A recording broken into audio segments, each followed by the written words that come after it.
салом бинандагони азиз, хабарҳои Тоҷикистон ва ҷаҳонро аз радиои Озодӣ пай мегирем. Имрӯз 1 феврал аст. Таваҷҷӯҳ кунед ба сархати мавзӯъҳои барнома.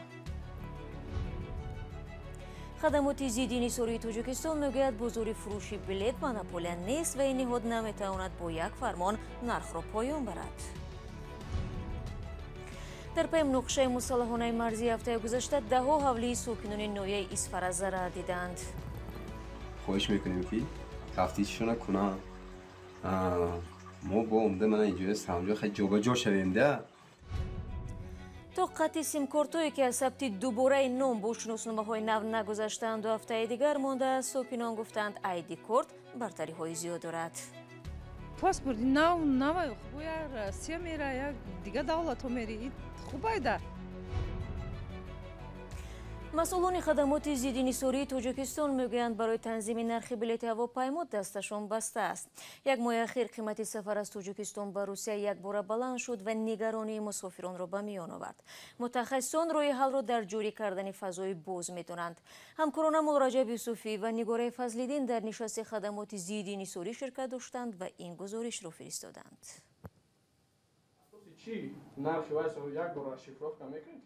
چرا نرخ بلیط هواپیما از تاجیکستان به روسیه از 2500 قریب به 7000 سامانی رسید؟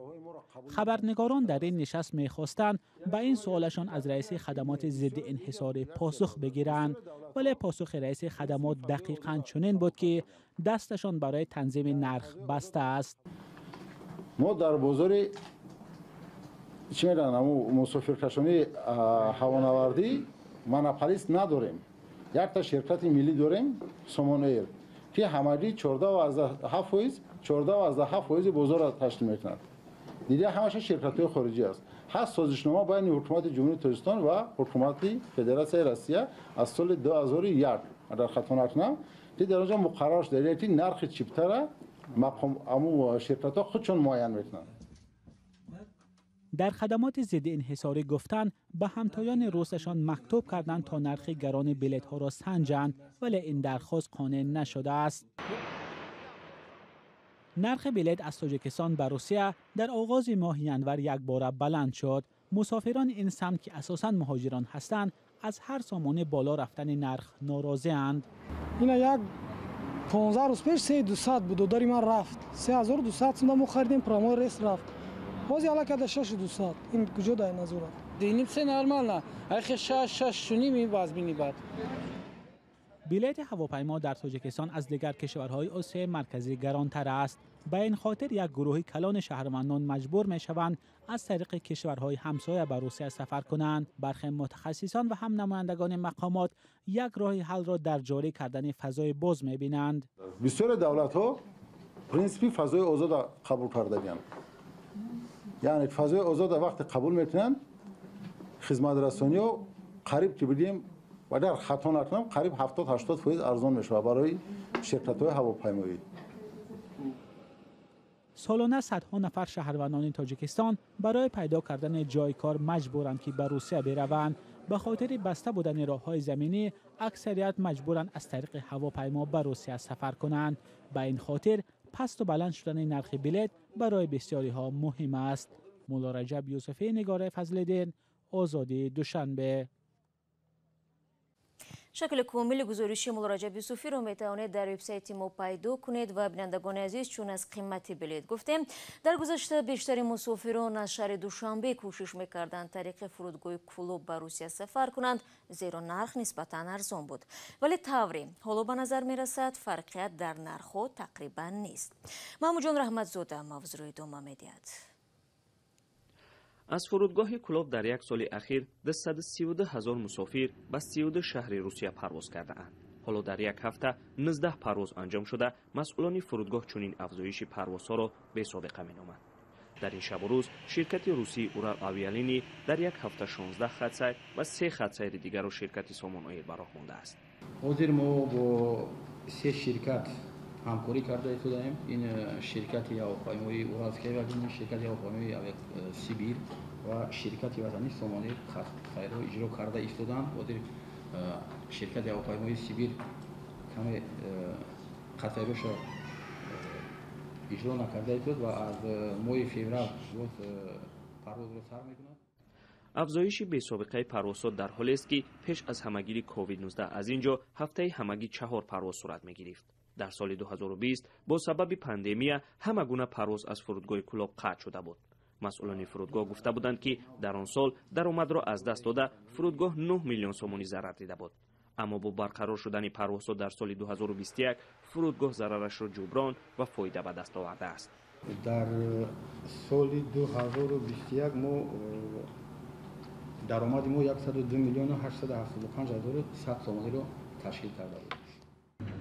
حالا نرخ پرواز از اینجا به روسیه از 4500 سر کرده تا 6000 سومانی است. سال 2021 طریق این فرودگاه 32 تابوت مهاجران آورده شده است. این شماره از سال 2020 31 عدد بیشتر بوده است. اینچنین طریق این فرودگاه پناهندگان افغانستانی هم تابستان سال 2021 پرواز انجام داده اند. فرودگاه کلوب در جنوب تاجیکستان سال 2006 مقامی بین المللی را صاحب گشت. از این فرودگاه در گذشته نه فقط به روسیه بلکه به قزاقستان و چین هم پرواز انجام میشد.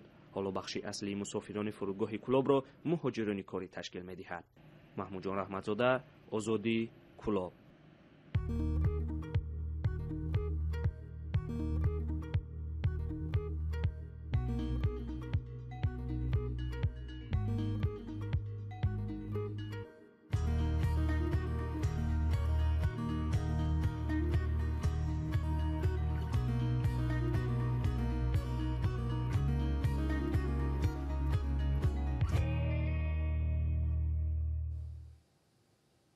برنامه اخباری آزادی را ادامه می‌دهم. در پی مناقشه مسلحانه شب 27 به 28 ینور بیش از 30 حولی ساکنان دهه سرخ، سامانیان و خوجه علو ضرر دیدند. چندی از آن منزل‌ها پورا تخریب گردیده و باشندگانش بی خانه و جا ماندند. آنها از مقامات طلب دارند که زودتر خانه‌هایشان را تعمیر کنند تا در روزهای سرد زمستان سرگردان نشوند.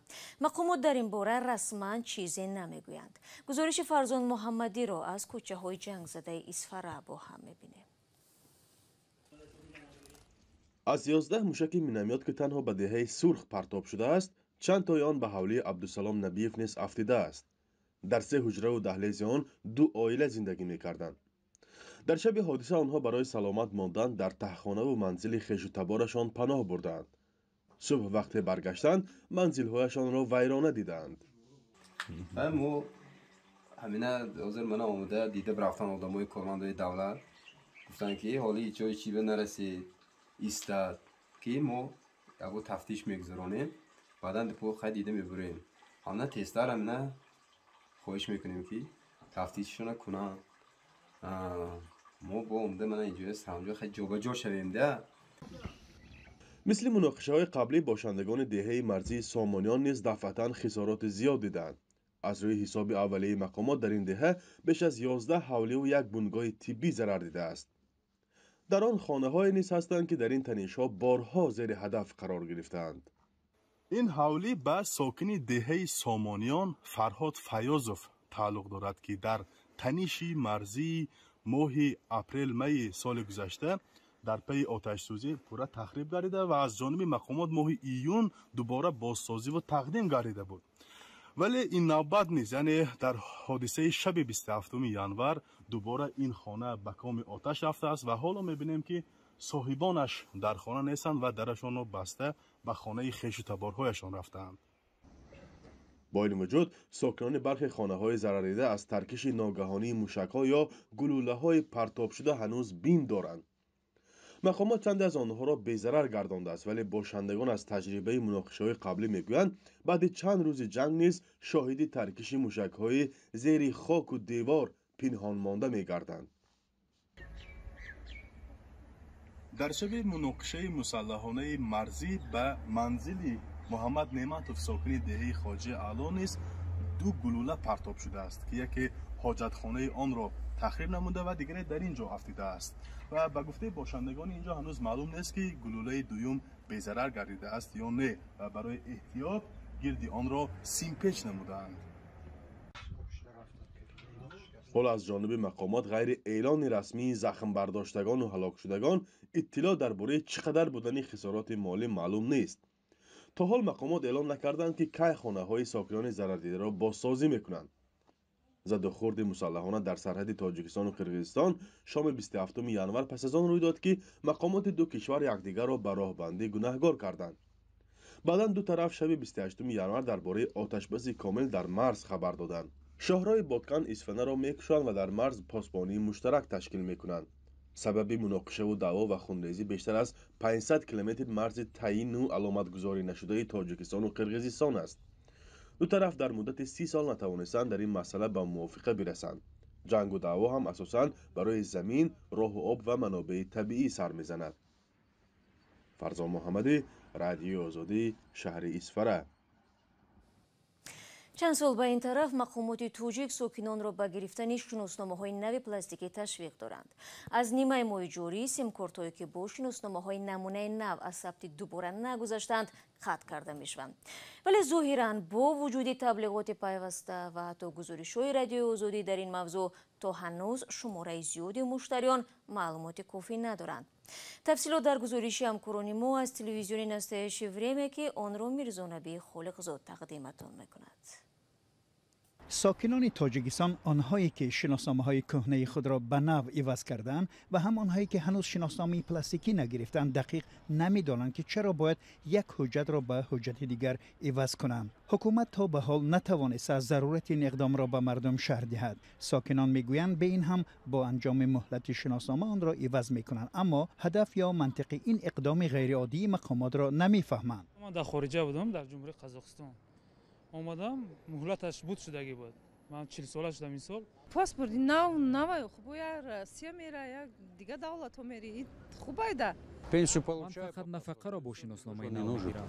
هیچ چرا فهمیدم هر چیز دکومنتی که شخصیت آدم نمیدونم راست که پانیک شبیه سرتره قانون همین جمهوری تاجیکستان پرزیدنت قانون نو داروردن که انا پاسپورت ها پلاستیکی شاهما سبب وای تشویق روزگار ده از سبب پاندمی از سبب کار بسیار بودن امیرا میخوایم در روزهای نزدیک رای میواز کنیم.